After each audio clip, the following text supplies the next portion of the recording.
Yes sir. तो अभी कुछ लोगों का रिज्यूम ऑलरेडी लोड हो गया है, सो इसीलिए कल से कॉल आना चालू हो जाएगा। Tell you the HR round depend them. तो जिन लोगों का नहीं हुआ है, प्रिपरेशन अगर सही तरह हुआ है तो मेरे को मैसेज करो, स्लोली स्लोली सबका रिज्यूमे लोड हो जाए। Okay, second important point is resume के टाइम पे एक चीज मैं कल छोड़ दिया था गाइस, थोड़ा मैं जस्ट 2 मिनट का काम, मैं थोड़ा उस चीज को थोड़ा एक्सप्लेन कर देता हूँ।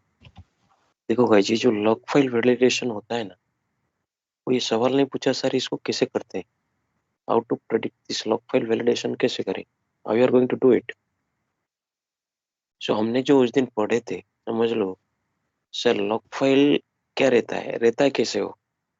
देखो लॉग फाइल कैसे रहता है, ये लॉग फाइल से डेटा सिस्टम से जब जनरेट होता है, ये लॉग फाइल है, इस तरीके से रहते हैं।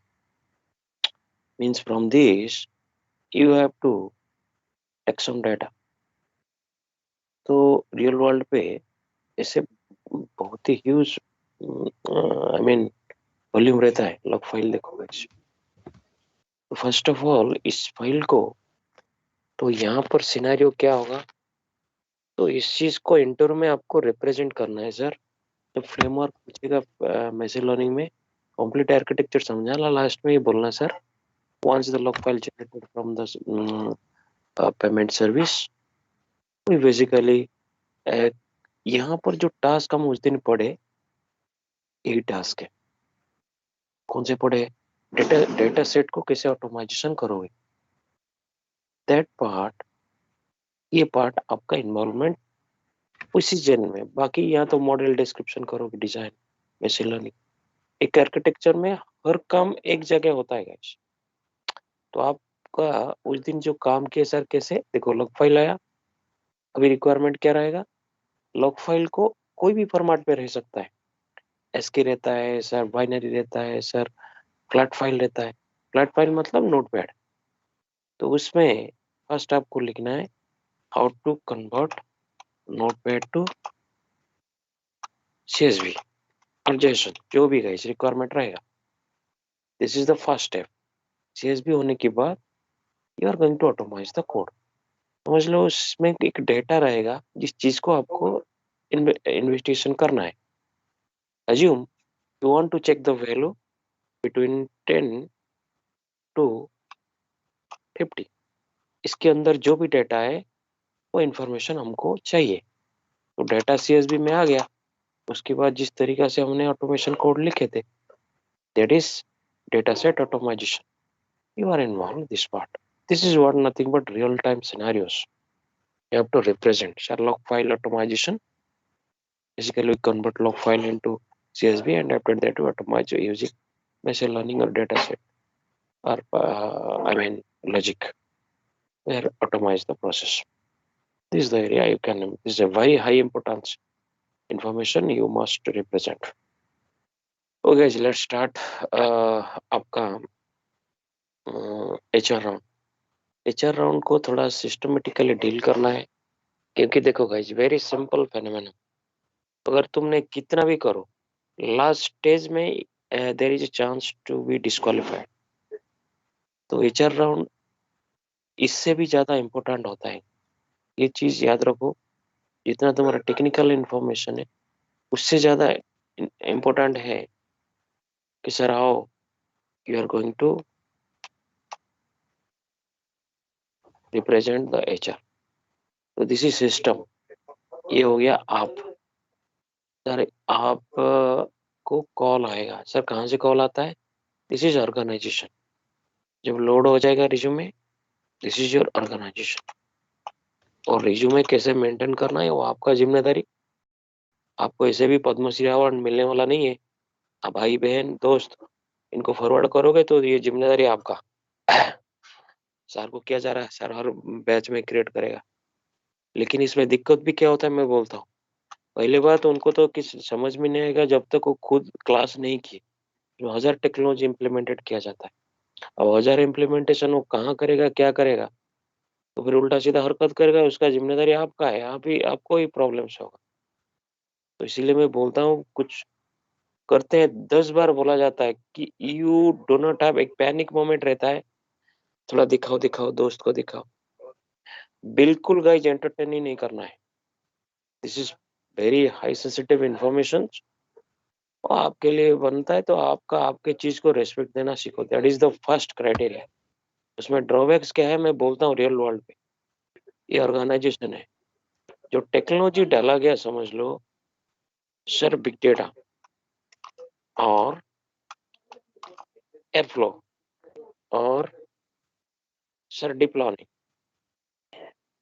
तो जब इस तरीका से इम्प्लीमेंटेशन होता है और हाई एडवांस टेक्नोलॉजी में, और जब इंटीग्रेटेड होता है, the most powerful things is sir, ये चीज 3 4 5 नहीं 10 साल तक भी काम करते हैं एक एक एक्सपर्टाइज बनने के लिए। लेकिन यू आर सर्चिंग जॉब, आप अगर ओनली डेटा साइंस डालोगे, शायद आपका जांगो का 40% रिक्वायरमेंट मिस हो जाता है। और ये बिजनेस है, इस बात को याद रखो, आप कितना जानते हो मसला नहीं है, आप कितना परसेंट रिप्रेजेंट करते हो वही मायना रखता है। यानी sir, resume is always design with hybrid mechanism. मतलब कोई भी प्रोजेक्ट आप परफेक्ट हो, इधर one you can go ahead, लेकिन दोनों जानना जरूरी है। आप ये नहीं कह सकते सर मैं इसको पढ़ा नहीं तो फिर बैठ के पढ़ो। रिज्यूमे तुम्हारे लिए चेंज नहीं होगा। Resume is design for business, not for you और फॉर योर पीएम। तो बिजनेस इस चीज को रेस्पेक्ट देता है। This is Python. Python is basically going to follow with the double dimension. Dimension one your data science, dimension two is Django backend framework. आप अगर selective हो गया तो फिर sir you are the loser. हो सकता है सामने वाले जांगों में काम किया, बोले तुम काम क्या किया, नहीं किया, खत्म। तो इसीलिए रिज्यूमे, कोई भी प्रोजेक्ट आपको सब समझाया गया, ये फ्रेमवर्क समझाया गया, मैसेज लर्निंग फ्रेमवर्क समझाया गया, you can explain both. I mean you can represent anyone जो इस जिस पे आप स्ट्रांग हो। लेकिन याद रखो रिज्यूमे में दो एंगल पे रखा गया, सामने वाला बिल्कुल उसको समझ में नहीं आएगा। सो कोई भी प्रोजेक्ट आप समझा सकते हो, this is the first information. कभी कैंडिडेट को दिया गया था, वो जान ही नहीं पा रहा है सर रिज्यूम क्या है। First you 10 times read, that is important. वो समझ नहीं पा रहा है सर क्या डाला गया, तो यू फर्स्ट रीड 10 टाइम्स। कुछ भी समझ में नहीं आना चाहिए, मेक श्योर जिस डोमेन सिस्टम पे आपको दिया गया you explain that one only. Sir मैं जांगो क्या हूँ, explain, no problems, I have basically sir involve in here. Next, any one project, any one system you are expertise. Sir telecom समझाऊं, sir payment समझाऊं, ये कोई भी system समझा सकते हैं, आर्किटेक्चर है ना गाइस, आर्किटेक्चर है, you can explain any telecom में समझा सकते हो, ई कॉमर्स और पेमेंट। तो सिस्टम को आपको समझाना, sir I am working in this vertical, जैसे बोला गया ऐसे। तो जो थोड़ा बहुत लैक है उसको कवर करो, बिना कवर प्री मेच्योरिटी से प्रॉब्लम्स होता है। Okay, this is the very preliminary information, you must go ahead now. How to deal with them, real world scenario पे I'll tell you how to face the real world scenario. This is organization. Organisation पहले आपको HR एक रहते हैं जिनको technical के बारे में कुछ भी पता नहीं रहता है। This is the very first information. Sir अगर उनको कुछ पता नहीं रहता है तो उनको समझाओगे किससे। सो ऑलवेज याद रखो, वो कुछ भी पूछे, नेगेटिव वर्ड कभी बिजनेस में यूज करना ही मत। वो पूछेंगे तुम्हारा डीप लर्निंग कितना एक्सपीरियंस है, सर मैं थोड़ा जानता हूँ, एज्यूम करो। तो वो पूछ लिया और आप 6 महीने 3 महीने बोलना ही नहीं, क्योंकि सर उन्होंने एंटरटेन नहीं करते। You are getting call because your resume is inside the folder. और एक मैकेनिज्म समझ लो, इन लोगों को तुम्हारे पास पहुंचते कैसे, that is the first question and that is the game. जब तुम्हारे पास पहुंचते हैं गाइस, दैट मीन्स इंडिया में बैकएंड बोल रहा हूँ, Naukri.com में 3 लाख सॉफ्टवेयर इंजीनियर रहते हैं पाइथन के, 3 lakh, trust me, testing 5 lakh. And requirement जब आता है एक कंपनी में 4 5 2 3 ज्यादा ज्यादा 6 7 रिक्वायरमेंट रहता है। दैट मीन्स सर इस सात रिक्वायरमेंट के लिए throughout India you will get call, so respect that call, that is important. Go with proper maturity. मैं आपको बोल नहीं रहा हूँ कि सर फर्स्ट इंटरव्यू में ऑफर ले लो, लेकिन कॉल मिस हो गया तो फिर गाइस तुम सोचो, out of 2 lakh combinations your resume will be 101%, don't nothing to be worried. तो चांस अगर मिस करोगे तो फिर you will be the loser. तो इस कॉन्फ़िगरेशन पे सर आपके पास पहुंचेंगे because that is the I mean sir task.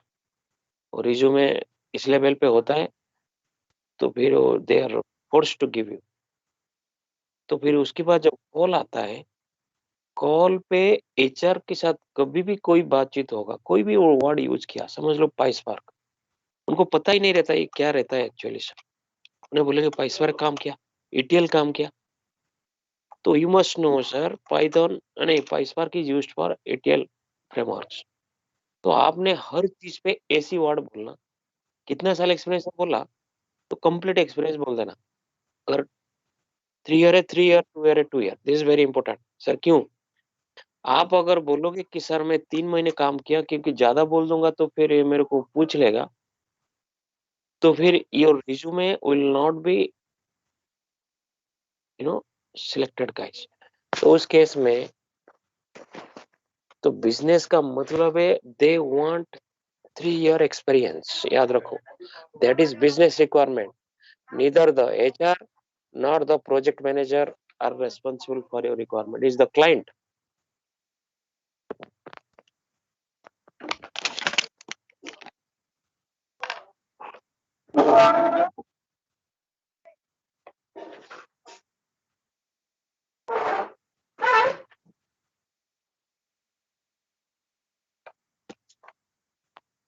It is the client guys. I mean client का रिक्वायरमेंट हमेशा बिजनेस में 3 साल रहता है, 2 साल, 1 साल, जो भी। तो इसीलिए हमेशा ये बहुत ही इम्पोर्टेंट फैक्टर है। जब कम्युनिकेशन करोगे, उनको लिस्ट ऑफ रिक्वायरमेंट दिया जाता है, जो भी समझ लो AWS, अभी इलास्टिक सर्च में काम किया, ये क्या EC2 सर्वर में काम किया, ये सब 3 4 टेक्नोलॉजी उनको दिया जाता है। तो जो भी टेक्नोलॉजी पूछा समझ लेना, पूरा फुली बोल देना। I have experience 3+ year, 3+। ETL कितना? 3+। सर AWS कितना? 3+। 3 सब बोलना है जितना रिक्वायरमेंट है।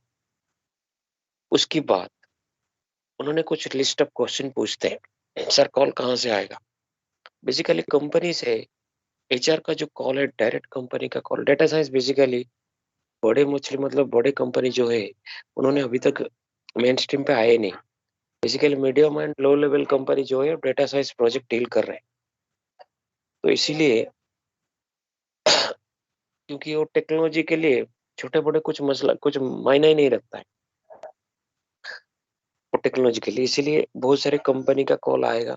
तो अभी कॉल दो जगह से आ सकता है, एक वाया डायरेक्ट कंपनी और एक कंपनी आएगा, उसको बोलते हैं consulting company. This is very important information sir. Consulting company किसको बोलते हैं? Every company can work as a company as well as consulting company. Consulting company means sir these are known as consulting company. Sir what is their task? देखो guys, business का rules है कि time save करना, और in HR को समझ में नहीं आता है। उन्हें बोलते हैं 100 प्रोफाइल हमने लाए लेकिन उसमें 10 भी एंटर नहीं किया। उनको रिक्वायरमेंट है डीप लर्निंग, उन्होंने मशीन लर्निंग रिज्यूम भेज दी। तो फिर उसी तरीका से उन्होंने इनको चार्ज देते हैं। इसको ये बिजनेस मॉडल है सर। ये कौन रहते हैं? ये कंपनी रहते हैं। जैसे कि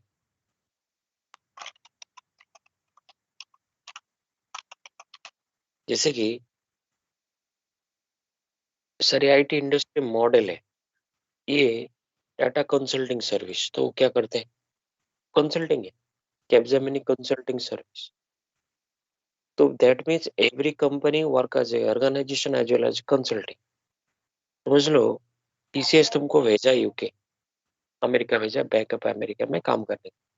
So TCS will be known as the consulting and Bank of America will be known as your client company. समझ में आ रहा है? हेलो, समझ में Yes, आ sir. रहा है कि नहीं? यस सर ये हाँ चीज सर. क्योंकि यहीं से कंफ्यूजन क्रिएट होता है. अभी रहा सर ये process, they are going to reach you.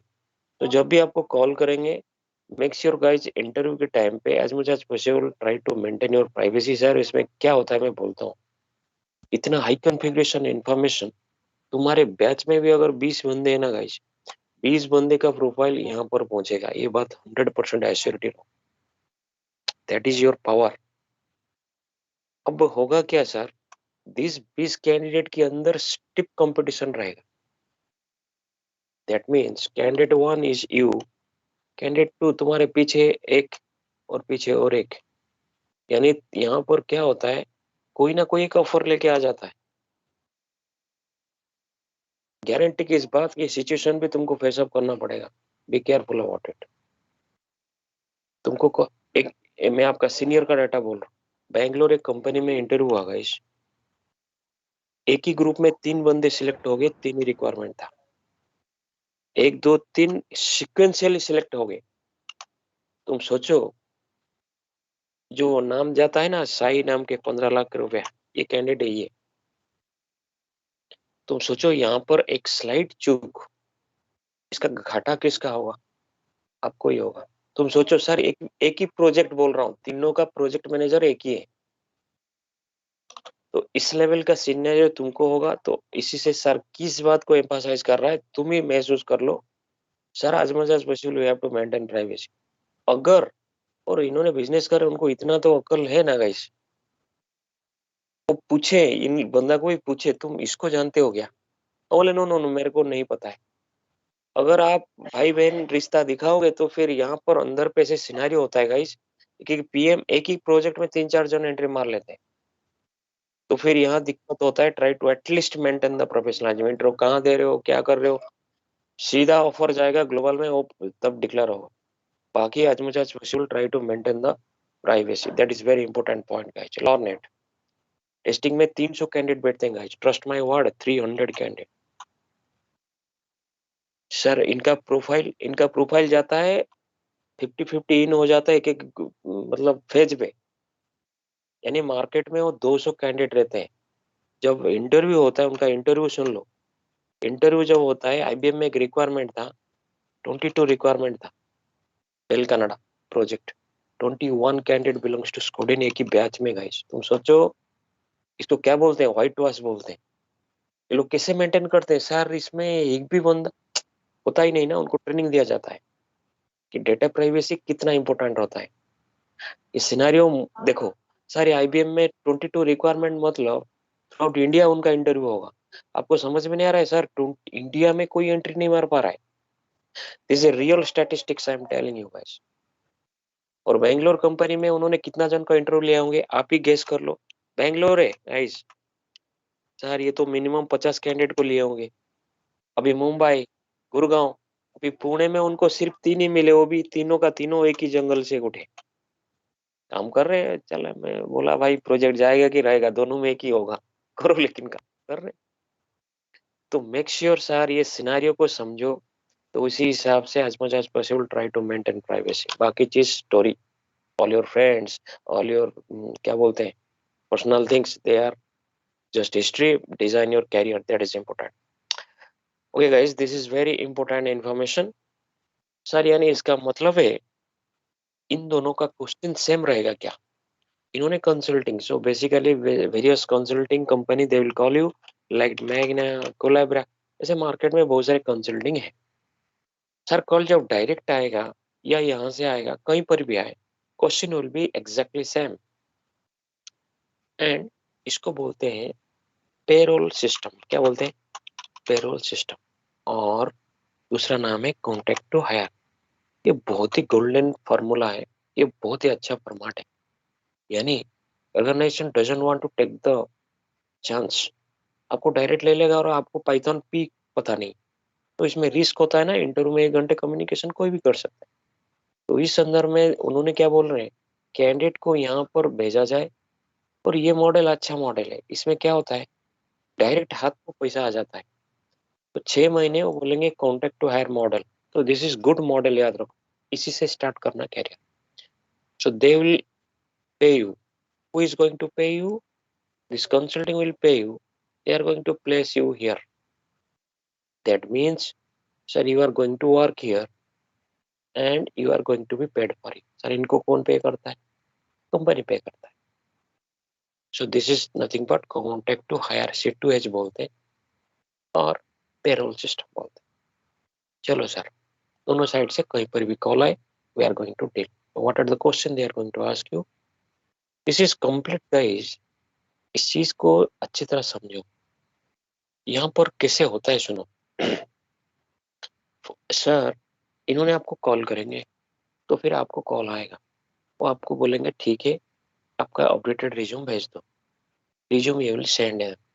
Resume जाने के बाद वेट फॉर 2 डेज। कभी कभी इतना हाई प्रोफाइल पे वो बोलते हैं कि 2 घंटे में तुम इंटरव्यू दोगे क्या, क्योंकि ये रिज्यूम जब यहाँ पर जाता है, सो दैट टाइम समझ लो आपका रिज्यूम है guys। आपका रिज्यूम को उन्होंने भेज देते हैं, किधर सर, कंपनी को। तो कंपनी का HR PM को भेज देता है। तो इस केस में PM लोग क्या बोलते हैं, कैंडिडेट अभी रेडी है क्या, क्योंकि ये सिनेरियो कब होता है sir, don't want to lose the potential candidate, उनको मार्केट में मिलते नहीं। कितना कैंडिडेट तुम 60-70 कैंडिडेट बैठे हुए, वो 1-2 वीक में निकल जाएंगे अगर पढ़ाई ठीक की। तो फिर इस केस में सर होता क्या है, they try to catch you immediate. कभी ऐसे सिनेरियो बहुत सारे लोगों के साथ हो रहा है, आपको भी होगा। वो बोलेंगे are you ready for interview, तो उस टाइम में उनको टाइम मत दो सर। क्यों, बिजनेस कभी किसी के लिए वेट नहीं करता है। अगर आपको 2 घंटे बोल रहा है, समझ लेना सर इसका इंपॉर्टेंस क्या है, just want to see your personality and take you. अगर आपने डिले कर दिया, आपको लग रहा है कि भाई प्रिपेयर होके इंटरव्यू दूं, कुछ प्रिपेयर नहीं हुआ हूँ, तो उस केस में they are your call will go to another candidate and if he is going to be qualified, then it is fast come fast serve mechanism. They are not going to wait for you guys. This is business rule, because business only obeys the time. Time is money. ऐसे भी तुम जाके कोई rocket science select नहीं लोगे। तो फिर इसीलिए जो आता है, जो सिलेक्ट हुआ सर, जो सिलेक्ट हुआ उसको ले लेंगे। तो 2 घंटे भी टाइम देना कभी कभी लॉस हो जाता है। तो इसीलिए तुम बोलना I am ready any time. ये क्वेश्चन पूछते हैं, what will be your suitable time, तो बोलने का sir any time. This is a very important point. Respect each and every call, that is important. Sir उसके बाद ये कॉल जब आएगा, तो फिर आपको कुछ करने की जरूरत नहीं है। वो बोलेंगे अपडेटेड रिज्यूम भेजो, resume send with in 2 minutes. Don't send the resume via mobile. Sir क्यों, मोबाइल के अंदर बहुत सारे फाइल फॉर्मेट, उनका सिस्टम अगर डेल है, HP है, और आप मोबाइल पे भेज दिया, वो फाइल फॉर्मेट वहां खुलता नहीं। सर उसके लिए क्या करेंगे, कुछ नहीं करेंगे, इग्नोर कर देंगे। सेकेंड कॉल के लिए उम्मीद भी मत रखना। देखो गाइस, कितना माइन्यूट थिंग्स लाइफ में काम देता है। सर मोबाइल पे नहीं भेजना है, नहीं भेजना है सर। हो सकता है, क्योंकि देखो गाइस, बहुत सारे सॉफ्टवेयर्स आता है, बहुत सारे लेटेस्ट मॉडल आता है, वो कंपेटेबिलिटी नहीं होता है। मोबाइल पे भेज दिए, आपको लगा भेज दिया हूँ, लेकिन वहां वो फाइल खुलता नहीं। तो इस केस में better to use laptop always. This is a very kind suggestion guys. चलो, this is a nothing but, first आपने भेज दिया सर। भेजने के बाद उन्होंने रिज्यूम को यहाँ भेजे, उसके बाद आप चुपचाप बैठना, किसी के पीछे फॉलो करने की जरूरत नहीं है। With in 2 days they will call you back, congratulations, your resume has been shortlisted, please be ready today 4 PM interview will be there। तो डॉट 4 PM में इंटरव्यू में बैठना, 2 मिनट भी लेट नहीं होना चाहिए, बल्कि 2 मिनट पहले से ज्वाइन करना चाहिए। ये चीज बहुत इंपॉर्टेंट है। ये क्लासरूम नहीं है कि सर 5 मिनट बाद ज्वाइन कर लूंगा, थोड़ा लैपटॉप में इशू था, इलेक्ट्रिसिटी नहीं था, that is your problem. Business is going to deal you with $1 billion rupees का क्लाइंट से लाया जाता है। ये हरकत बिल्कुल बर्दाश्त नहीं है, वो करेंगे भी नहीं इंटरव्यू। पहले से अगर 1 मिनट बाद ज्वाइन किया, तो फिर make sure you are 100% going to be rejected, guarantee guys. तुम कितना भी रॉकेट साइंस इंफॉर्मेशन दो guys, because why you join late guys, तुम 3 साल एक्सपीरियंस कैंडिडेट हो, 1 मिनट बाद क्यों ज्वाइन किया? कुछ बोलते नहीं लेकिन रिजेक्ट कर देंगे, बी केयरफुल अबाउट इट। यानी सर 5 मिनट पहले गाइस ज्वाइन कर, चुपचाप बैठो ऐसे। That is very good important information sir. After that यहाँ जब रिज्यूम जाएगा तो पर आपका एक उम्मीद रहता है कि सर शॉर्टलिस्ट, इस बात पे तुम बेफिक्र रहो, 101% resume will be shortlisted, but your task is to इनसे रिज्यूमे कैसे यहाँ तक जाएगा ये आपका जिम्मेदारी है। आप अगर सही तरह नहीं बोल पाया तो फिर it will not be shortlisted. मतलब आपको लगेगा कि मेरे को तो कॉल आया, इन्होंने क्या बोलते हैं कि okay will consider your resume, लेकिन ये रिज्यूमे यहाँ से भेजते नहीं because they don't want to take the risk. ये हम गाली मारता है, तुम कैसे खदड़ा रिज्यूम को भेजा है हमारे पास, इसीलिए उन्होंने डर के भेजते ही नहीं। तो आपको लगेगा कि रिज्यूम गया शॉर्टलिस्टेड हुआ नहीं। याद रखो, अगर तुम्हारा बिजनेस मेरा रिज्यूम वो समझ गया ना तो फिर वो बहुत हो गया, क्वेश्चन पूछने की दूर दूर की बात है। तो फिर इसीलिए shortlisted is 200%, but your task is to send this information. Sir क्या बात करने से वो भेजेंगे, that will be the next. उसके बाद next comes here your, sir इन्होंने जब कॉल करेंगे ये प्रोसीजर वेरी फास्ट इंफॉर्मेशन हो जाता है कि सर रिज्यूमे के लिए भेजेंगे, हम भेजेंगे। तो उन्होंने क्वेश्चन पूछेंगे, note it down the questions, how you are going to deal the questions guys. First is what is your, may I speak with, ऐसे पूछेंगे, may I speak with Amit. तो आपने थोड़ा पूछना, क्योंकि बैंक वाले का कॉल भी आता है, क्योंकि आपका नौकरी में अपलोड हो गया ना तो नौकरी से डाटा उठा लेते कि रियल टाइम सॉफ्टवेयर इंजीनियर है जिसका पैकेज इतना है। तो आप उनको बोलना बाद में कॉल करो। तो फिर इनका जब कॉल आएगा तो फिर उठाना कि मैं स्पीक विथ अमित, और कॉल को हमेशा 3 पिक में उठाना, ये बिजनेस का रूल है। If you are not going to pick the phone within 3 picks, मतलब 3 बार रिंग होगा, फोर्थ कॉल बेसिकली करते नहीं अगर कैंडिडेट जानता नहीं बिजनेस रूल। पीएम को बात करो, एचआर को बात करो, 3 बार कोई उठाए नहीं, चौथा बार कॉल ही नहीं करना। आप ये मत सोचो कि सर मेरा कॉल रिंग होते रहेगा, this is business rule, make sure this is professional world guys, and be professional. तुम अगर एचआर को 10 बार कॉल करो उठा नहीं रहा है, वो सीधा फोन करके पहले डांटेगा उसके बाद बात करेगा। सर 3 बार नहीं उठाया तो disconnect the phone, simple. Sir यानी हमारा फोन 3 बार से पिक कर लेना। नंबर 4, नेक्स्ट, जब ये क्वेश्चन पूछा तो आप कम से कम एक सवाल पूछो, sir may I know is this. तो तुमने तुरंत क्वेश्चन रिटर्न करना, may I know who is this, this is very I mean gentle word you can use.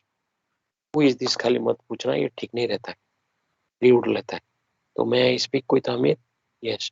उसके बाद पूछेगा is it right time to talk to you, हमेशा yes बोलना, तुम किधर भी रहो, यस बोल, is it right time to talk to you, yes. So Amit this is, उन्होंने बोलेंगे कि this is Neha, I am calling from this consulting और this company, there is a requirement for Python data scientist and machine learning, Django, ETL, PySpark, जो भी पूछा गया सब है तुम्हारे पास, ऐसे ही बोल दे। तो फिर इस संदर्भ में सीधा बोलना यस आई एम इंटरेस्टेड, बोलेंगे are you interested for this job, yes बोल, okay. So what is your current citizen, first question they are going to ask you, what is your current experience, लिखो guys, what is your current experience।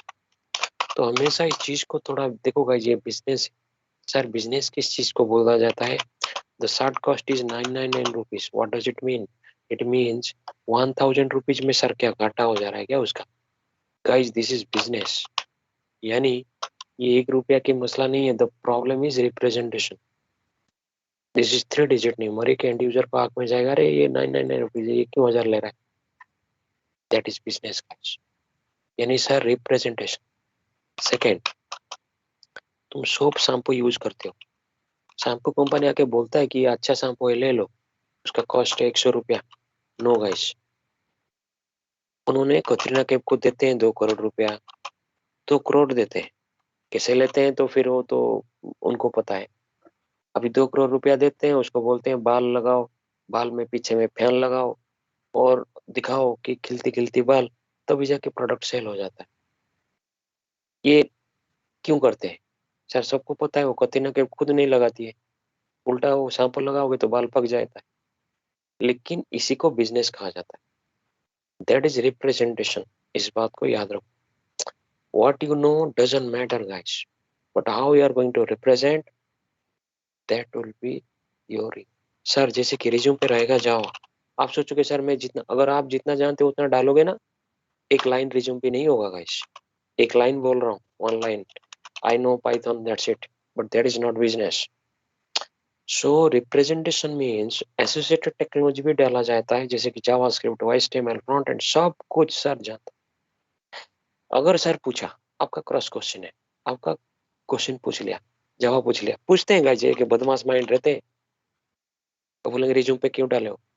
उसको बोलना कि sir I learn it during my engineering, ये compulsory subject रहता है सबको, I completed, that is representation. तो इसको बोलते हैं सिचुएशन से कैसे उभरने का लॉजिक समझ के रखो।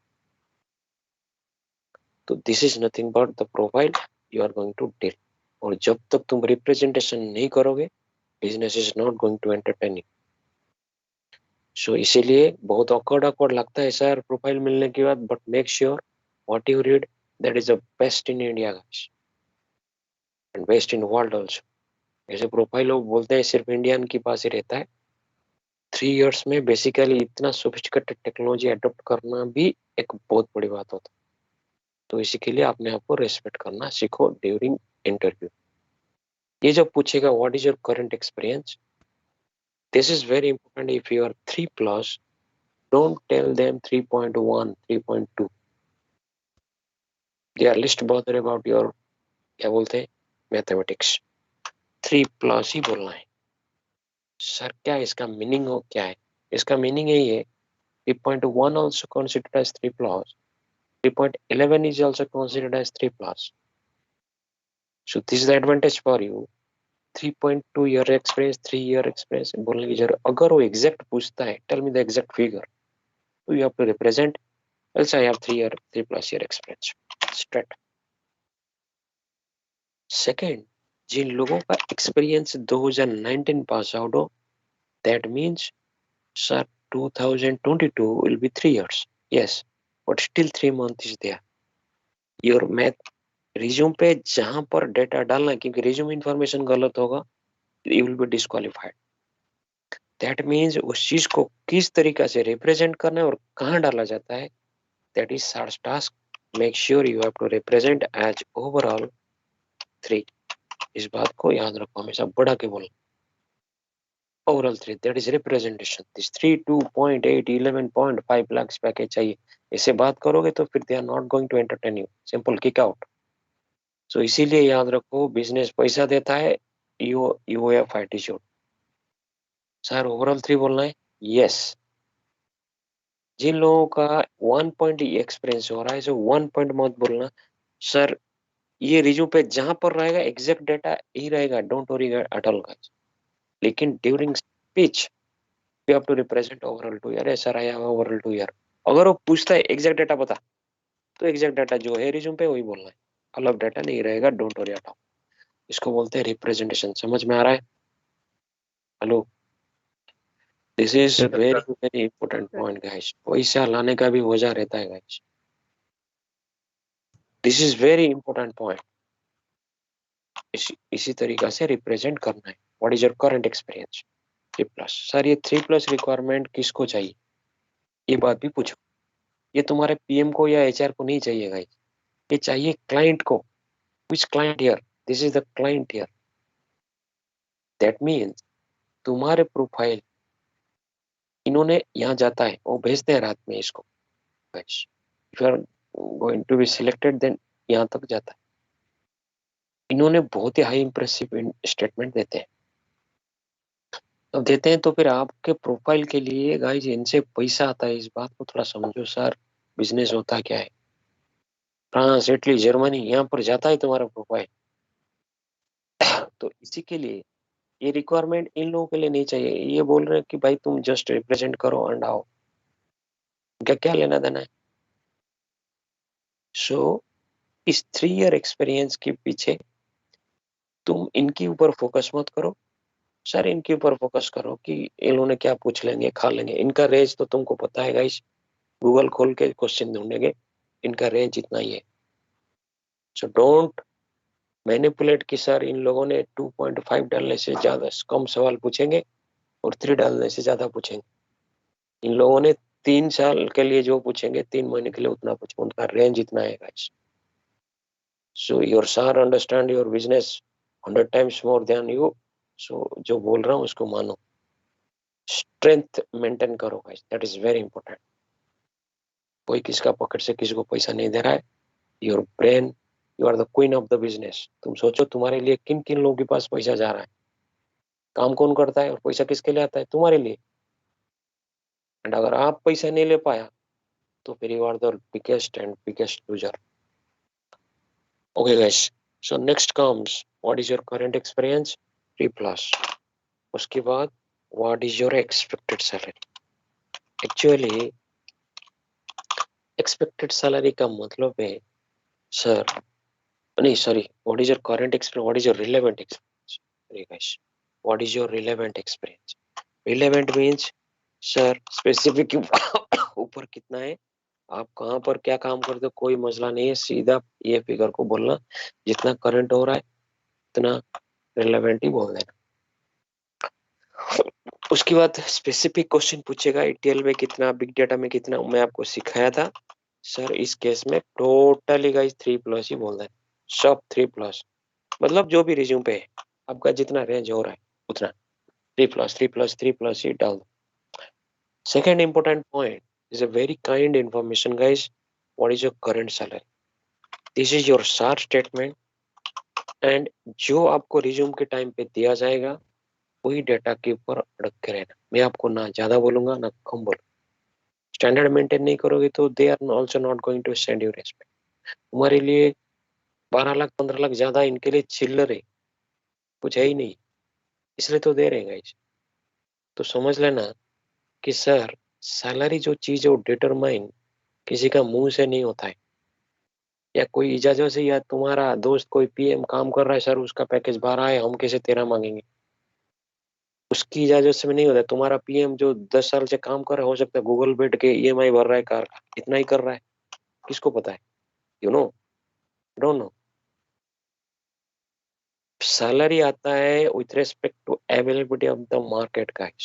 प्राइस डिटर्मिनेशन जो होता है, दिस प्राइस तुम्हारा नौकरी नहीं है, दुनिया का ब्रह्मांड का कोई भी प्रोडक्ट का determination price will be based on 2 parts. Number 1, your economy systems of the country, because you are the entity of your country, आप कंट्री का ये। तो जब क्लाइंट से पैसा आता है वाया कंट्री, यानी सर पाकिस्तान बंदा जितना लेगा अफगानिस्तान उतना तुम लोगे क्या, नहीं ना sir, Indian standard of living is high. Philippines, Germany, Vietnam, Vietnam Philippines वो कंट्री, चाइनीज, वो लोग 5,000 में काम करते हैं, but Indian. So make sure this money will come with respect to country's economy. Sir यानी इकोनॉमी अगर अच्छा है तो अच्छा पैसा, ऑब्वियसली। अमेरिकन फ्रेशर को तुम क्या 10,000 में काम करवाओगे क्या, उनका फ्रेशर का पैकेज रहता है 8 लाख रुपया भाई। क्यों? Because American not intelligent, American economy strength, that means economy will determine this the first parameter, your price. ये कंट्री है, इसको कंट्री बोलते हैं, कंट्री से इकोनॉमी, ठीक है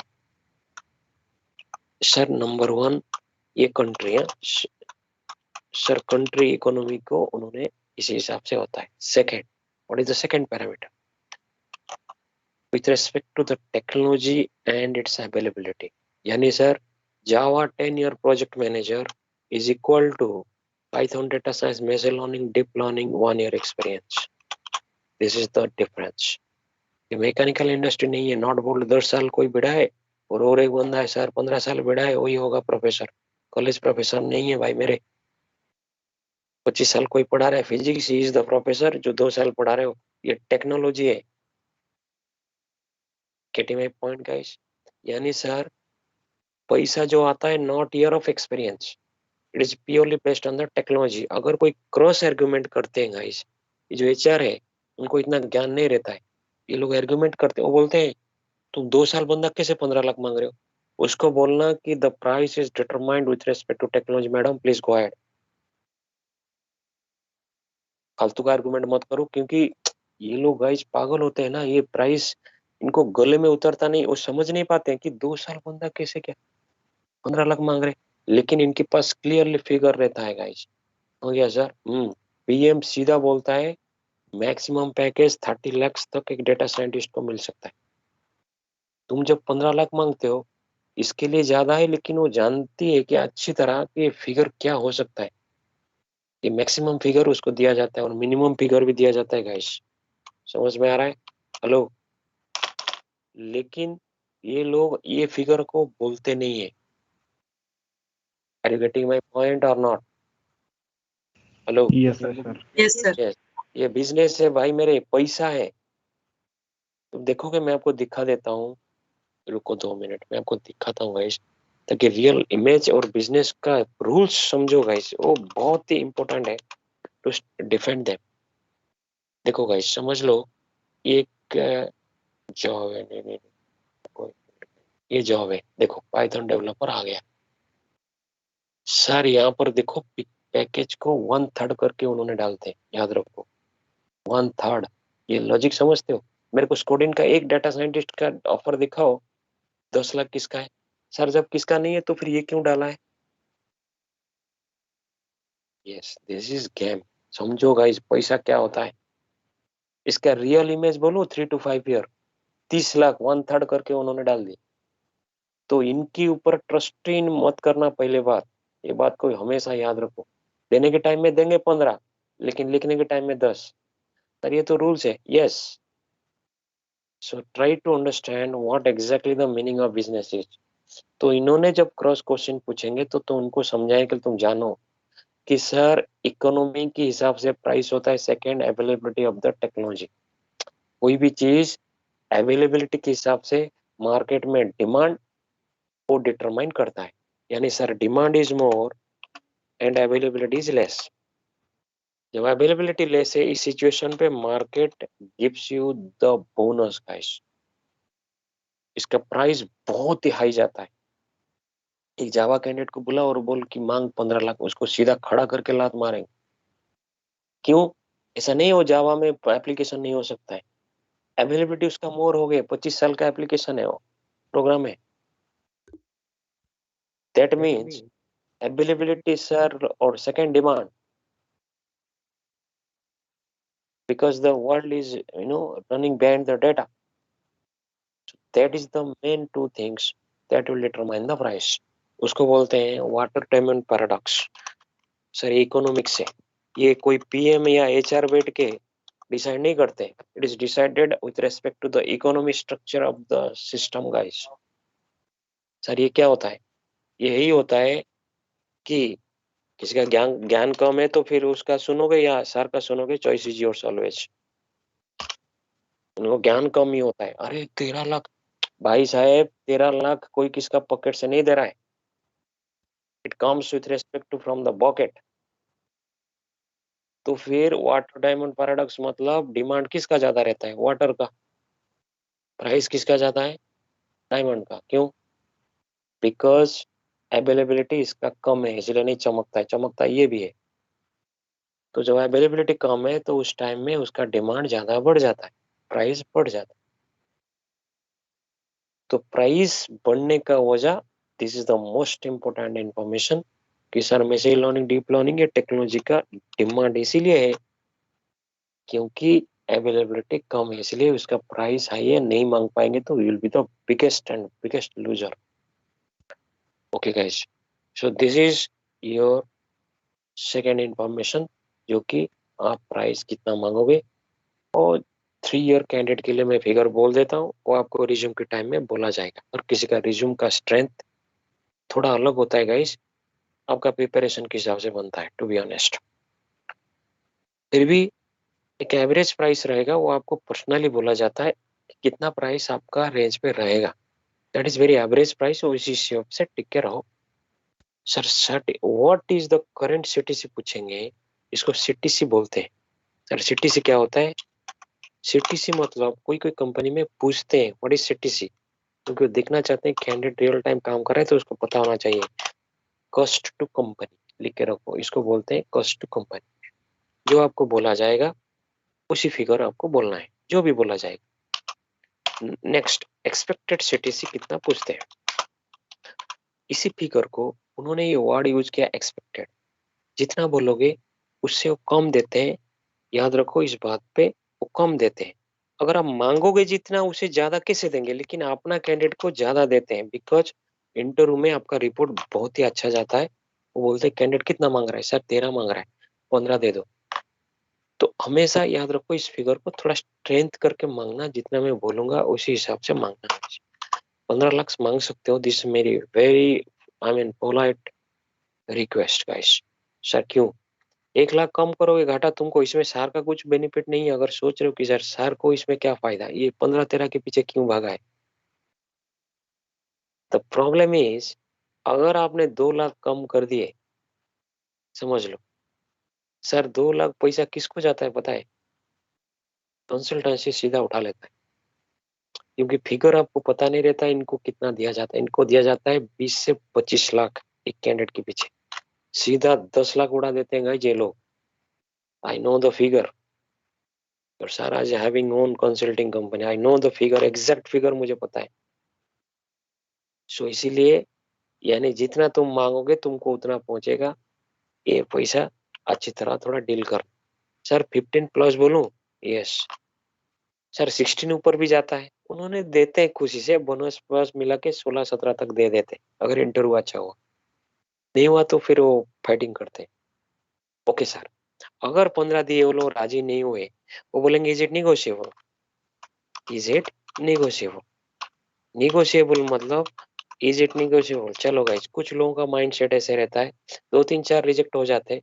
वो रिजेक्शन का वजह याद रखो पैसा नहीं रहता है, रिजेक्शन का 100%। अगर तुम्हारा एक्सप्लेनेशन अच्छा है, इसी के ऊपर किसी को रिजेक्ट नहीं करते। सर ये बात तो हम मानते हैं। कब? अगर आपको लग रहा है कि सर चलो बहुत ही सर कंपनी बोल रहे हैं हम 15 दे ही नहीं सकते, इस केस में उन्होंने अप्रोच करते हैं कि हम इतना तक देंगे, आप रेडी हो क्या, ऑन साइड चांसेस है, ऐसे रिक्वेस्ट करते हैं। But they are not going to reject based on this, trust my word. तो वो नेगेटिव माइंडसेट क्या करते हैं, वो रिजेक्ट हो जाते हैं 4-5, तो लास्ट में घूम घूम के कहाँ पर पहुंचते हैं पता है क्या? नतीजा ही पहुंचते हैं कि सर मैं ना 6 कंपनी में रिजेक्ट हो गया और मुझे सैलरी कम कर देता हूँ। This will be biggest mistake guys, this will be biggest mistake. और ये बंदा पूरा ब्रह्मांड को खिला देता है, मैं रिजेक्ट हो गया ना पैसा के लिए। इस बात को थोड़ा अच्छी तरह जानो, ये रिजेक्ट हुआ है वो बंदा अपना ज्ञान या अपना एक्सप्लेनेशन के, इसके लिए किसी को रिजेक्ट नहीं किया जाता। स्टे विद दिस इंफॉर्मेशन जो आपको दिया जाएगा। जब वो पूछा इज इट नेगोशिएबल, इस केस में सर हम क्या करना है, यहाँ पर थोड़ा हार्ड एंड फास्ट नहीं रहना है। सर नो बोलो, नहीं बोलना है, क्योंकि नो का मतलब है थोड़ा हार्ड आप रह रहे हो। सर अगर एस बोलूं सर, वो बोलेंगे तुम इतना मांग क्यों रहा था, ये तुरंत कैसे क्या राजी हो जा रहा है। तो थोड़ा डिप्लोमेटिकली बोलना है, विल कंसिडर, विल कंसिडर। देखो गाइस डिप्लोमेटिकल रहना होता है। विल कंसिडर आफ्टर सिलेक्शन, यानी या I will consider after selection, यानी सिलेक्शन के बाद मैं कंसिडर करेंगे, don't worry at all, will discuss. क्या बोलने का? We will discuss after selection. समझ में आ रहा है? हेलो? Yes sir. ये होता है गाइस मैच्योरिटी, यानी सर पूरा इसको डिप्लोमेटिकल बोलते हैं। नो और एस के बीच में जो स्टेटमेंट रहता है कुछ तो, ना हाँ ना ना। तो फिर इसको सीखो गाइस, ये चीज बोलना, इसका मतलब है सर ओके मैं ना नहीं कर रहा हूँ, राजी नहीं हो रहा, क्योंकि तुमको पता नहीं इंटरव्यू क्या जाएगा, इसीलिए उन्होंने पहले से फिक्स कर लेते हैं। फिक्स कर लिए तो आगे हिल नहीं सकते हो ना तुम। समझ में आ रहा है गाइस? हेलो, तो तुम भी बार्गेनिंग नहीं यस कर सकते हो, बोलेंगे साला तू 15 मांग रहा था और अभी क्या मांग रहा है 17 लाख, तो फिर दिक्कत हो जाता है। तो फिर सर ये तो बिजनेस गेम हो गया। यस, तो उसको बोलना विल डिस्कस। सेंटर वो अच्छा हो गया, इससे ज्यादा उन्होंने माइनस नहीं कर सकते। समझ में आ रहा है गाइस? हेलो, तो कितना यस ज्यादा सर। ज्यादा वो 14 लाख 80 करेंगे। तो यही गेम होता है। तो इसीलिए उसको बोलना will discuss after selection, please go ahead. तो फिर भी गाइस कुछ लोग बहुत चालाक रहते हैं। उन्होंने क्या करेंगे, बोले no no tell us the figure. क्यों पता है? क्योंकि उन्होंने कैंडिडेट से बिफोर सिलेक्शन, कैंडिडेट डर के रहता है, फाइनलाइज कर लेना चाहते हैं। भाई 14 में राजी करा दो, क्योंकि उनको पता है कैंडिडेट सिलेक्शन हो जाएगा ना। क्योंकि प्रोफाइल देखने के बाद वो समझते नहीं, लेकिन देख के समझ जाते हैं कि ये हाई कॉस्ट प्रोफाइल है, ये सिलेक्शन चांसेस 90% है। अगर सिलेक्शन हो गया इसको एचआर को, ये गेम होता है गाइस। तो इसीलिए तुम देखो, इसको सीखो सर लाइफ में कैसे डील करना होता है। चलो, विल डिस्कस आफ्टर सिलेक्शन। उसके बाद पूछेगा कि व्हाट, ये क्वेश्चन होने के बाद वो पूछेगा कि तुम are you a permanent employer. Sir ये क्या होता है? What is your current company, जो रिज्यूम पे वही बोलना। परमानेंट एम्प्लॉयर यस बोलना, there is no second thought. जो रिज्यूम पे कंपनी रहेगा वही कंपनी का you are the permanent employer. यानी ये कहना चाहते हैं कि are you the employer in this model और you are going to work in this model. किस मॉडल पे आप काम कर रहे हो, सीधा बोलना I am the permanent employer. उसके बाद what is your notice period. So notice period is,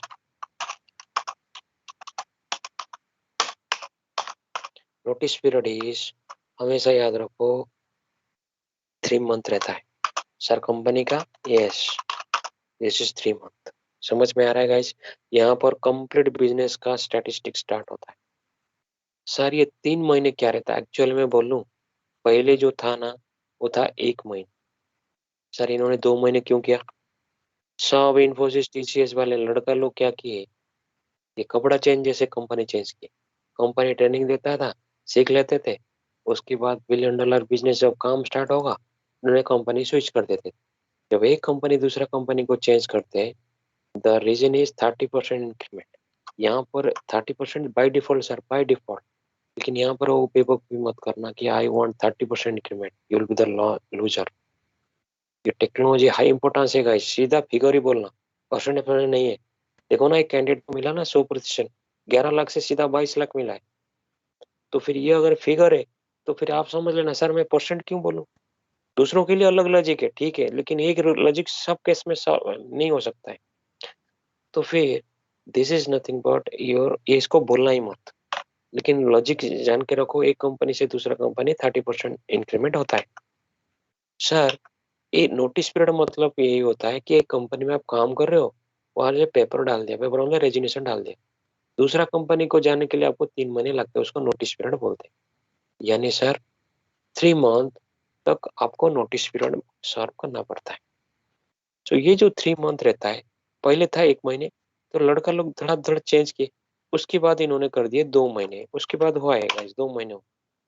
2 महीने बाद भी चेंज किए, क्योंकि सामने वाला कंपनी बोलता था ये तुम छोड़ दो ना गाइस, हम 2 महीने के लिए वेट करेंगे चलेगा। लेकिन आजकल एक प्रोजेक्ट का डिलीवरी 3 महीने हो जाता है, तो आपके लिए वेट नहीं करेंगे, वो जमाना जा चुका है। सो इसीलिए उन्होंने बढ़ा दिए फिर 3 महीने। Every company agree with this point. 3 महीने लड़का क्लोज हो गया, वो स्विच ही नहीं कर सकता है। यानी यहाँ से 3 महीने कर दिए, एग्जिस्टिंग कैंडिडेट रुक गए। लॉजिक देखो बिजनेस का, समझो। शायद 3 महीने मतलब उनका इंटेंशन क्या है, intention is candidate can not move. And यहाँ से हर कंपनी का रिक्वायरमेंट 15 दिन में ज्वाइन कर सकते हैं, नहीं तो don't call, they will not entertain you guys. Sir ये क्या लॉजिक हुआ? 15 दिन में ये ज्वाइन कर सकता है, कर ही नहीं सकता है, 3 महीने नोटिस पीरियड है, जो रियल टाइम में काम कर रहे हैं, और इनको चाहिए 15 दिन में ज्वाइन करो। सर इसका मतलब क्या है? इसका मतलब है I will give you 10,000 rupees. भाई साहेब अमित, ले तू थोड़ा दारू पी और आज ड्राई डे, इसका मतलब यही है। यानी सर पैसा तो आप दे दिया, लेकिन आपको पता है यार ड्राई डे यानी मैं पी नहीं सकता हूँ। यानी know the rules of the logic business. This 3 months they are stopped and this 15 days किसके लिए वो बोल रहे हैं 15 days? Then who can join within 15? Yes sir, every company can you join as soon as possible, then only will process your profile, else we cannot. This question they are going to ask you very fast communication. So इसका मतलब है what business want to tell you? Sir business यही कहना चाहता है, जो real time काम कर रहे हो get out from here, we don't want you. Simple guys. Sir ये 15 दिन में कौन ज्वाइन कर सकता है फिर? जो लोग काम नहीं करते हैं, मतलब सर हम जैसे। यस। और जो ऑलरेडी पेपर डाल चुका है। Are you getting guys? Yes, sir. Yes. Yes, sir. यानी सर ये बिजनेस का लैंग्वेज है, try to understand. This decision is not going to be, taken by the so-called project manager, senior project manager. I'm talking about business guys. Who is going to determine the business? Narayan Murthy, Azim Premji, these candidate guys. मैं उनके बात बोल रहा हूँ। तो फिर थोड़ा high advance सोचो सर, यहाँ बिजनेस क्या कहना चाहता है? कहना चाहता है आर्टिफिशियल इंटेलिजेंस में कौन सा बंदा 3 साल, हमको चाहिए ही नहीं। अंदर पे उनको पता है कौन काम कोई भी बंदा करेगा। यानी represent yourself and come and work professionally. समझ में आ रहा है गाइस? यानी बिजनेस चाहता है जो लोग बाहर से काम कर रहे हैं, सीख रहे हैं, उन्हीं लोगों ने इन लोगों से 10 times पावरफुल रहते हैं, तो उन्हीं लोगों को अंदर बुलाया जाए। Getting my point guys? So इस पे स्ट्रेंथ डिफाइन करो सर। यानी यही कहना चाहता है बिजनेस कि it respect latest technology AI का। अगर कोई कैंडिडेट 3 साल काम किया है, वो काय को इंडिया में सर्च करेगा? जॉब आप बताओ guys. Is going to straightforward work in US. यानी वो कहते हैं कि भाई तुम्हारे रिज्यूम के लिए हमारा बिजनेस हो रहा है, you come and professionally represent, that is important. Are you getting और not? Yes, sir. Yes, sir. This is very important information guys. तुम किस जमाने में रहते हो? सर मेरे को ना पूछा तुम्हारा कंपनी किधर है? अरे वो एक पीएम है, एक एम्प्लॉयर है कंपनी में, उसका रेंज एक मारुति 800 कार है, वो डिफाइन करेगा बिजनेस। भाई बिजनेस का रूल अलग है। $1 billion बिजनेस आता है कंपनी को, who is going to take that decision?